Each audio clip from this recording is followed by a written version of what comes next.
Hello, ladies and gentlemen.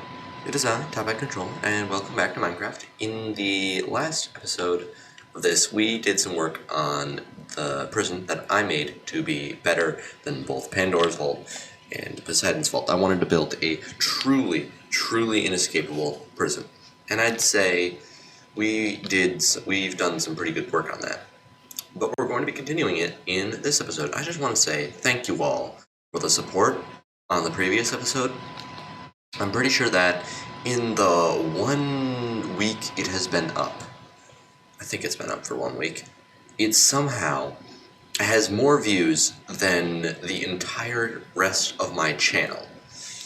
The entire rest of my channel has less views than a single Minecraft video. So, thank you guys for all of that support. Now, I just want to slowly pan to the side and you'll see I've done quite a few bits of expanding on the prison since last time. I've read some of your comments, and I am grateful for them, because they've pointed out some of the flaws in my design. For example, beacons. Because previously, the prisoner down here, right here, this is a prisoner's cell. You can plop the prisoner in there. The only way they can escape is by going up, which is what this basalt is. And the one problem with this design is that they would starve to death if it were not for the beacons. So thank you to the person who suggested that I use these beacons to keep the prisoner from dying. Next, there is a little bit of expanding that I did right here. As you can see, it's a very large little room. Not exactly a room, like a very large empty space around this area. This area is where the main final room is, the final cell. And I also did some renovations on the interior of it. Before, this was just blackstone and netherite, and it looked kind of flat and boring. So I've done a little bit of expanding on it with the obsidian. I've also lowered this some. So this is a bit lower, and you guys saw this in the first episode. You got those doors, you got these doors. You don't really need to see it, but I just wanted to show you the little bit of changes that I made to the interior here. So as you can see, I did quite a lot of expanding, and I've shown you some of the renovations on the stuff from last episode, but starting now I'm going to be showing you the new additions. Beginning from the outside, we have these rooms. So when a person is visiting Pandora's Vault or Poseidon's Vault, before they can actually go and see the prisoner, what they need to do is they need to set their spawn in a bed, which is then trapped, so that if they die, the warden knows where to find them. Now, the problem with trying to get a bed trap in this prison is built entirely in the nether. You can't place a bed and use it in the nether. It'll explode. That just doesn't work. However, I came up with another design involving these portals. Now you might be thinking, you can't have portals, that's a liability. People can just use them to get into the prison and past a bunch of defenses. Don't worry, there are still more defenses to come, and a guard will always be present whenever someone is using these portals. Essentially, what you're going to need to do is the guard would take the prisoner, they would walk through here. So, you come through the portal into this room, and I'll tell you what the lever does in a moment. But the guard will have them lay down here in the bed. He'll leave the bed right there. Then he'll flip the lever, and the cobblestone will come up. It takes a while. The cobblestone will come up. And now, I'm going to flip the lever off just for example. And now, if they are to use the bed, they're not going to leave the bed out there. They're going to leave the bed in here, completely encased in water. If I go into survival, what's going to happen is I'm going to start drowning. And I'm not going to be able to break this obsidian. I'm in water. I don't have any pickaxes or anything. There's an Elder Guardian below me, so I'm going to get mining fatigue eventually. But I'm going to be stuck in here, drowning. And I'm not going to be able to break any of the blocks of obsidian before I drown, which means I'm going to, if I go into spectator, which means I'd respawn in this bed, which means I'm back here in the cell, and it's a loop of death that I cannot escape from, because I'm not going to be able to break any of this obsidian. And so the visitors are not going to be able to get out of this visitor cell, because they can't respawn out here, thanks to the cobblestone, and respawning in there just puts them into a big trap. The guard would come through the portal with the visitor. He'd ask the visitor to sleep at the bed, right there. He'd then flick the lever to turn on the cobblestone generator to create the wall. If the prisoner ever dies during the visit, they would respawn at the bed in there. Then the guard takes the visitor back through the portal, and then what he does is takes one of the password books, presses the button, and that destroys the portal. He then will grab the book again, but the portal has now been destroyed, so you're never going to be able to get back to that room until he reopens the portal. And the way he would reopen the portal is using the same thing that he did to destroy the portal. Just a little bit of redstone there. So, yeah. And then, once they have got the prisoner set in their bed trap, they move on to this room. And this room, right here, if I fly through, there's a little flying machine here. And the way that this flying machine actually goes across is in this lava pool. Now, you might be thinking it's just a secret like leap of faith thing where you just need to jump through and then the guard will have a lever. That's not it. It's all blocks under there. You're not going to be able to jump through it. However, what you are going to be able to do is throw an object into it. Introducing this thing. It's completely unpronounceable. I have no idea how to say that. So I'm just going to say So this is It's a netherite ingot, well, 60 of them, and they have all been enchanted with quite a few enchantments, and Curse of Vanishing. The reason for all of this is because netherite floats in lava. Netherite is not destroyed when you toss it into lava. Like if you toss gold into lava, destroyed. You're not going to be able to get that back.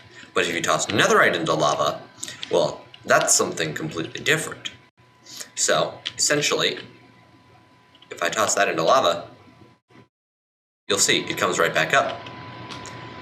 So, what would happen is the guard would give the prisoner some fire resistance, and it is important to note, he would not use a splash potion. And the reason he would not use a splash potion, the reason there's no automatic fire resistance generator thing, is to prevent people with invisibility sneaking into the prison alongside of a visitor. So, the guard would hand the visitor a potion of fire resistance. They would hop onto the flying machine right here, and then, once they are securely past the lava wall and cannot see the guard would toss one of these right into the lava, and that would trigger the flying machine to go across with the prisoner, or with the visitor. I keep saying prisoner. So then they arrive right here. Tap on the pressure plate, that sends the flying machine back. Now, you may notice something here. Well, first you may notice that there's a zombie piglin here, but that's not important. What you may notice is there's some water. And you might be thinking to yourself, but Top Hat, you can't get water in the Nether. That's illegal. How are you doing this? This is a war crime. You're gonna get arrested. But here's the thing.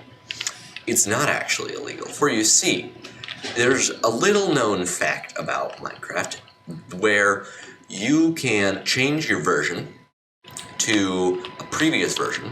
I believe it's 1.1. I could be wrong about that.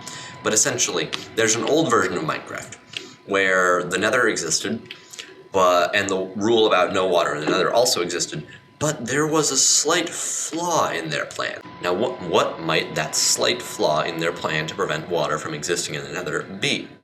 Ice. Ice was the flaw in their plan. Now, if you break ice, currently, nothing happens. Nothing. However, if you were to break ice in a previous version of Minecraft, it would spawn water. Well, not break it, but if you were to let it melt, it would spawn water. So, what that would mean is that if you change your game version back to 1.1 or whatever, you'll probably want to look this up, because my memory is not the best, and then you'll place water, or place ice where you need the water to be, say in an ender pearl stasis chamber, and then let the ice melt, then water will appear, and you get water in the nether, despite not being able to place it traditionally with the bucket. Then you can change your game version back to whatever you want for the modern version to be. I'm currently playing in 1.16. And there you go. You've just cheated the system, and you have water in the nether. So yeah, that is how we have these ender pearl stasis chambers. So then the visitor would place an ender pearl in the stasis chamber, got these levers, you just flip them, bring the prisoner back, and then he would move on to this platform, which is the final thing for the prisoner. Now you might be wondering, what's so special about this platform? It just looks like a normal platform. Well, if I pan down, or pan up actually, you can see that there's what appears to be a flying machine underneath it, and it is in fact a flying machine. And also, if you look over there seems to be some sort of observer piston contraption over there. I wonder what it could be. Well, to explain how this works, we first need to take a look around. There's not really any lever that would seem to trigger this, right? Well, that's because there is no lever to trigger it there. What there is, however, is this lava pool. So you toss a netherite ingot in, and bam, you've been teleported to the guard's control room. Now it is important to note, if you read the sign, this is the entrance. You always must refill this upon arrival. This is what I like to call the ender pearl stasis chain. And it is a series of ender pearl stasis chambers that are all linked together through redstone lines that allow the guards to get around the prison without being trackable, without leaving a hallway for other people to get through. It's exclusive to the guards. So yeah, right here is the guards' control room. And in this control room, you'll notice we've got some chests, we've got crafting tables, we've got furnaces, we've got anvils, we've got quite a few shulker boxes. I'll explain what's in the shulker boxes in a moment. We've got a bunch of buttons, and then we've got this contraption. This contraption right here, I rather like it. As you can see, this little contraption right here, it lets you see whatever the visitor is doing in the lava room. So, in the shulker boxes, so yeah, this is the guard's control room. It's pretty stacked in terms of resources. You got this. You got a lot of totems and a lot of ender crystals. You got a lot of gapples. And you can spy on whatever the visitor is doing in the lava chamber just by doing this. Alright, so I mentioned before the final bridge and whatnot. So how exactly do you trigger that? Well, the way you would trigger that is right here with this button. However, you may also notice that there's this lava wall button. So I'm going to press this lava wall button first to demonstrate what it does.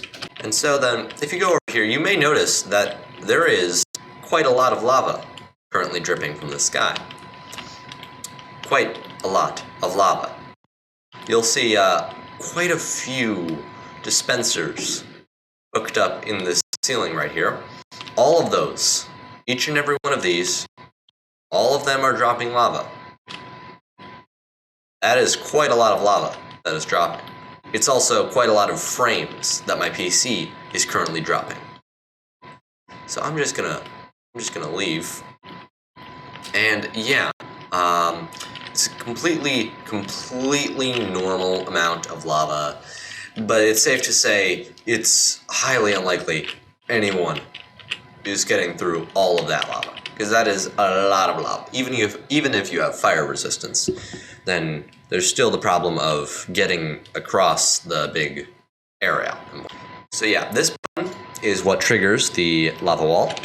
It takes a little bit for the lava wall to go down, but I can assure you it is going down. And there we go. As you can see, the lava gradually going down.